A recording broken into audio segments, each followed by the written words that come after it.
Indiana baseball won the rubber match over Abilene Christian at Bart Kaufman Field on Sunday. It was Indiana's first win by a single run this season. Jackson Yarberry tossed 5.0 innings of scoreless relief, allowing just 4 base runners and striking out 8. Hogan, Denny, and Jake Hanley got on base 3 times. Caleb Koskie extended his hitting streak to 21 games, including an RBI single in the bottom of the 8th to drive in what would be the winning run. The media met with Yarberry, Denny, and head coach Jeff Mercer following the game. Jackson, your last 2 outings, you've really been extended out. You got 13 straight retired. What's working for you right now? I think being there mentally and kind of being on each pitch. Not really trying to think too much out there, just executing. Really just trusting kind of the work that I put in at the start of the year and just kind of trusting myself. Has anything changed in your preparation, moving from a 1 to 2 inning guy to you going 5 today? It's pretty similar. I think it's just not overthinking each inning. You know, like at the start of the year, it was like I think I was getting my head trying to get into the second inning, and then now I'm just kind of I don't think anything of it. You know, kind of just right back at it. So. You're pretty fired up down here for Tony escaping that 8th inning. We'll talk a little about him. Yeah. Who was it? Tony. Yeah, that was freaking awesome. Not Tony. Siebold. Yeah. I think that's what Siebold lives for. You know, he's a big moment guy. He loves when it's games on the line. A lot of guys on base, but he's also a guy that just trusts his stuff. I love it. Just what's your thought process? Connor gets the lefties, and then you come in the middle of that first inning. What's your immediate thought process then? It was just kind of like each pitch, get out of the first. You know, like nothing like facing a little adversity at the start of the game. But kind of reset. After that first, it was kind of like reset and then kind of just get into the game. So. While this isn't a Big Ten series win, obviously still a series win, how does that help you guys build going forwards? Well, I think we finally won a close game. You know, like that's like the best feeling you could possibly have. And I hope we can get used to this feeling and just know that it's like, don't let the game get too big and then just treat the same weekend just like this. Hogan, what's it like watching Caleb right now swing the bat? It's fun. I like just sitting back. I like being on base when he's up, so he can hopefully score me. But sitting back and watching him do his thing, it's fun to watch. Yeah, these guys. Hogan, you've been pushing the bases on the base paths yesterday. I mean, unfortunate in the first inning, but kind of seems like a result of that aggressiveness. What's the message inside the clubhouse about that base running? We want to be on the go at all times. Looking for any way to have an advantage over the other team, and whether that's getting 90 feet closer to home or anything to put ourselves in a position to win. So I think just being more aggressive on the base paths allows us to find more success. Finally won that 1-run game. The elusive 1-run win. Tongue twister. Yes. So I talked about it. I was frustrated yesterday. The game has to be played in a way that allows the game to be won, and it's not always the way you would like to play the game. You know, the wind impacts it, the strike zone impacts it, the rain impacts it. There's so many things that go into it. And I thought we played the game today in the way that it had to be played. I thought our coaches were good. They did a really good job. A ton of off speed, a ton of mix. It was an uncomfortable game for us offensively. You saw guys getting jammed by 86 because they're fighting like crazy to be in the middle of the field on all the off-speed stuff. And at one point I said to Coach Weatherford, I said I'd rather just see like 92, 94 with the slider right now. But that's a really effective way to pitch. They did a great job. Their head coach does a really good job. He's a pitching guy, and it's hard to really gain momentum. They don't have many free bases and a ton of mix, and it's not something that we see a ton of. So they did a really good job there. We battled like crazy, good defense all day, and then we found a way to execute some big plays late to find a way to win. And that was the point last night that I made to him was, if we're in the strike zone consistently, we find a way in the middle of the game. We're tough enough, and we're seasoned enough to find a way. We can help you. We can help you to win those games, but we got to put ourselves in that position all the time, even when it's uncomfortable, even when things aren't going our way necessarily. We have to find a way to stay in the fight and just be tough enough to find a way to win. And we did that, and we executed the plan on the mound essentially to a T. I wanted to open. We talked about last night. Open with Lynn to flip Payne to the right side, and then I figured Watkins would be back in there today, and so just face Payne on the right side, Cardenas and Watkins, and then have Yarberry ready for the fourth guy, unless there was a guy on first base and 2 outs, and he felt like he was kind of settled. But to go to Yarberry, we wanted to get him into the sixth if we could. If he could finish the sixth, great. If he couldn't, Seabold's right there. Jackson does a great job. Yarberry comes in and finishes, and then having Regan to close. So we executed on the mound nearly to perfection outside of the one inning with the freebies.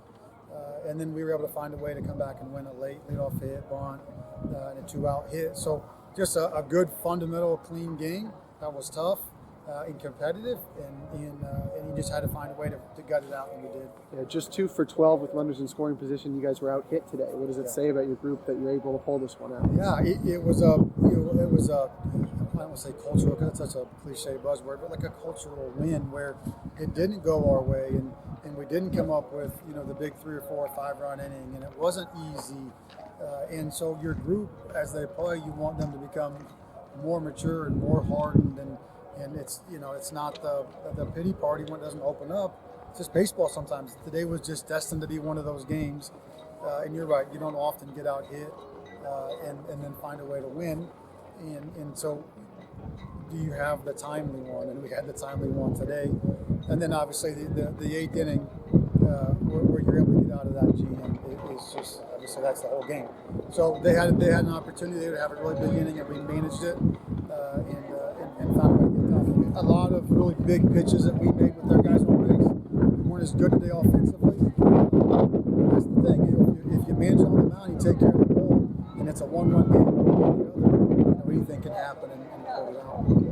Talk about the defense a little bit. You said you guys played great defense today. A little more those couple of plays, the fun play with that. How does he grow in the last couple of weeks? Well, the biggest thing, and I talked to Will after the game, the biggest thing that I've seen from Will is his ability to be and I love Will. I have a great relationship with his family, but there were times he would take his offense to defense, and he wasn't playing the way he wanted to do offensively. He showed up on defense. You can't play like that. This game is too hard, and you got to be where your feet are at. If you're on the bases, if you're on defense, if you're in the batter's box, you got to be there. And I think that's the biggest thing that I took from Will today was he doubles in the first at bat, has a couple hard hits that get caught. And yet, when he's on defense, he goes and he wins the game. If we don't if he doesn't make those plays and take care of the ball that way, we don't win that game. And we probably lose by 3 or 4 runs. And so you have a chance to impact the game positively with more than just your bat. And you got to be able to do that because he is a dynamic player. He can play defense. He can run the bases. He can bunt. He can put the ball in play and move a runner. Like he can do more than just get a base hit. And he's built that way. He's got to be able to do it. And I thought, just his attitude, I think his composure, his personal maturity is what I've really seen grow over the course of the last several weeks. And he and I have spent a lot of time together, and I'm really proud of that. It's funny you say because I literally just told him 5 minutes ago in the dugout that your defense was a game-changing element of today's game. And it wasn't just the hits, man. It was the way you took care of the ball, and we won because of it. How big is it for you knowing that you could trust a guy like Yarberry to come out in those middle innings and really just be lights out? Yeah, he's been tremendous. I gave him one of the player of the games because there was kind of that notion that he struggled. He struggled to get up the second inning, the third inning, and you knew that he didn't pitch last year. Essentially didn't pitch, didn't throw a summer ball, he didn't have a fall. He just got healthy this winter and then went in and started pitching. And so the stuff is tremendous. It was just the composure, the aptitude, and the environment, managing that. And he's pitching against, the best teams in the country. His first 3 or 4 outings are against the best teams in the country. And so his ability to persevere through that wall, get back up, was something that I mentioned to him, and Coach Myers and Segerman agreed. But we had, Gabe Bierman, McCade Brown a couple of years ago, where they kind of that same thing, but that second up, that third up, and we would send it back down to the bullpen. Like just go back down to the bullpen and throw a few, feel the mound, and then come back out of the pen. A lot of times that initial adrenaline shot, when you're coming out of the pen, you're so fired up and you get the job done, and then you go sit in the dugout and you lose a lot of that juice. And so just go back down until you feel comfortable keeping that level excitement and adrenaline going. He did that for a couple outings. I don't know if he still does or not, probably not anymore, but just the environment, just the growth of it, his adaptability. He and I had a lot of long talks about those things. He's just grown up so much. And like you want all of the kids to do, but for a guy that missed a year and then is a main guy for us, that growth over the course of the years has been really the poster child of what you want your team to do, is just continually get better. You had a new role for Regan today. You just talk about it. Yeah, I thought Regan was tremendous. He comes out, jumps ahead, stays strikes in the zone. You look at that. That's he's kind of been in all different roles today, but we've got to be able to put him in a situation to be successful and for the team to be successful. And we've asked him to do some different things. And you get 2 quick outs, 2 count, and a guy slaps a backside ground ball through the shift, and then the next guy bang base at first pitch. That you're in the thick of it, and now can you manage yourself? And he's able to stay composed, stay back in the strike zone. Again, talk about growth, another growth moment for him, and he's able to finish it off. But a different role, and as a coach, your job is to the best of your ability to reimagine and redraw your maybe it's your staff or your lineup or whatever it may be, and say, okay, we are where we are. We can lament where we are. We can complain about where we are, or we can try to adjust and grow and adjust and grow. And okay, so there have been some times he's had a great outing at the start, and sometimes it hasn't been as good. So maybe if we put him in the pen, I thought, his outing against on Wednesday against Evansville was a really good bullpen outing. Didn't have his best stuff, but bulldog for you. It was a little bit of a different look. And then obviously Connor at the front end has been way better. So it's like, what if we flip roles there? Maybe it makes them more comfortable. Their personalities may trend better to that. And so again, you're trying to put them in a position to be successful. But ultimately, they have to go out and then go and do it. And he was able to do it today in a huge moment, and a huge personal victory, a victory for the team, but a huge personal victory for him. And if we're gonna make a run here, he's going to be a huge part of that. And you're just really happy to see it and applaud him for his success. Coach, each game of the series is kind of a different style. You have the run rule victory in game 1, drop game 2. Now you get a 1-run game. What's your biggest takeaway from a series like this? Well, game 1. Everything kind of went our way. Just every broken bat hit, every bleeder, the wind's blowing out. It was our day, right? It was our day. We played about as well as we could play, and so those are gonna be your days sometimes, and sometimes it's just not your day. Sometimes you just get your butt kicked, and there's not a lot you can do about it. But that was going to be our day. I think the thing I take from it is our response from yesterday to today. Another day where it's just going to be a ball game, and you're just going to have to fight it out. They have a ton of lefties. We're not. Newsflash: we're not as good against lefties. So everybody, and there's no scouting report, hiding it at this point. They got a bunch of lefties. They got a bunch of lefties that are at a really high release, big time approach angle with a difficult wind. It's just kind of a hard way to go about it. So you're just gonna have to find a way to compete. I didn't think we did a good job of that yesterday, and I told them that. And I thought we responded really well today. So I say, you play as well as you can on Friday. They played well yesterday, but we really didn't do a lot to help ourselves. And then the response today, and that's what it's going to take for us down the stretch here, is it's going to take a great response over and over and over again to adversity like we've had all the year. But it's time for us to respond. It's time for us to punch back. It's time for us to get in the fight and find a way to scratch and claw and win some of those close games. So I think that's what I would take from it in totality, is just that it's not just when it goes well, it's can you respond to when you struggle, and winning a one-run game for us is a big psychological win too. Coach, in those a lot of these one-run close games in baseball, sometimes it just comes down to kind of getting the right guy up to the plate. Yeah. In the 8th inning, it's one of the hottest hitters in the team so far. Caleb getting his chance, and he comes through. What is it like to be able to have a guy who's been so reliable now come up in those moments and just pull through? Well, my heart rate is a lot lower when he walks up there. You just, whenever he walks up with guys on base, you just always assume success, and that's a lot to ask of a guy. But you just get that feeling like something good's going to happen. He's going to find a way, or he's going to execute a plan as best he can. If someone catches it, they catch it. But it's just so hard to get him out consistently. He always puts himself in the right position, the right counts, and he's adaptable. You know, I stopped him. We kind of talked. Middle of the game, he got beat. Bases were loaded. He got beat on a ball in the middle of the field, and I said, "Hey man, let's talk for a second." He said, "I'm getting really pushy." I said, "That's exactly right." I said, "Hey, let's not be, you know, if you get a ball, if you're okay, the wind's blowing to right center, right field. He's smart enough to hunt a zone that's going to be successful for him. But sometimes you get pushy to it, try to guide the ball. If I foul the ball, a few balls off the right field line, he got beat by a few pitches."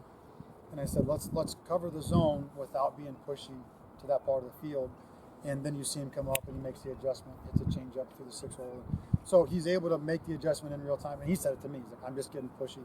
So for sure. So that stuff, like he's reevaluating at all times, and then able to apply the adjustment in real time. That's why he's so good. His swing's good. He's talented enough, but it's the 8 inches between his ears that make him a really special hitter and a really special player, because he's going to take the information, he's going to learn to adjust. He's not going to be emotional. He's not going to give an at bat away. He's not going to carry pitch to pitch. He's just going to move on and go play that one out. And so when he comes up in those moments, whatever happens, you know it's going to be the best at bat he can give you, and he's not going to carry the negativity forward. So he's a really special player. Coach, speaking of hot play, Cooper extended his hitting streak to 12 games with that single today. What can you say about him over the past couple of weeks after kind of a slow start? Well, Coop's been a really good example of the kind of Jackson of growth throughout the year. You look at his defense from the first couple of weeks to the middle to now this back half. He's played really good defense. He's taking care of the ball. He's really communicating a ton in the infield, much more so. He's hit a bunch of balls hard, a little bit of tough luck. He's made some good swing adjustments. There's a little bit of topspin to some of those balls that get caught, but he's working his way through it. He dubbed in the right field line yesterday. Stays on a changeup, stays through the ball, doesn't roll over to left center today. I think Cooper and I think Ricketts are really close to just opening up and really kind of just taking off to another level. But he's a great kid from a great family, and he just stays in the fight. And he wants to work.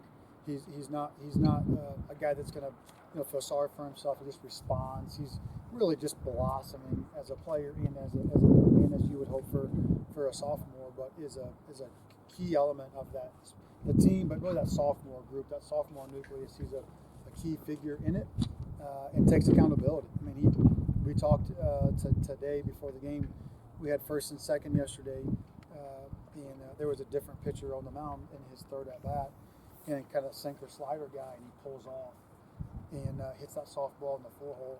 And I just talked. I said, "No, I was frustrated about that bat." He said, "Yes, so was I. I pulled off." I said, "But I thought you responded really well in those next two at bats. You didn't get the outcome, but I thought you really flipped the plate and did a good job. And sometimes they just pitch you tough, but he was right there on it. He sees it, he understands it, he makes the adjustment, he's working at it. So he's only going to get better. I think he's really improved his play overall, but I think there's a level that's coming really soon for him that's above what he's doing right now, and he's working his way there diligently on a daily basis. He and Ricketts both are, I think, really close.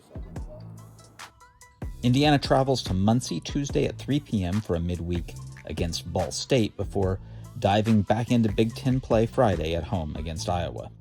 See you at the Bart.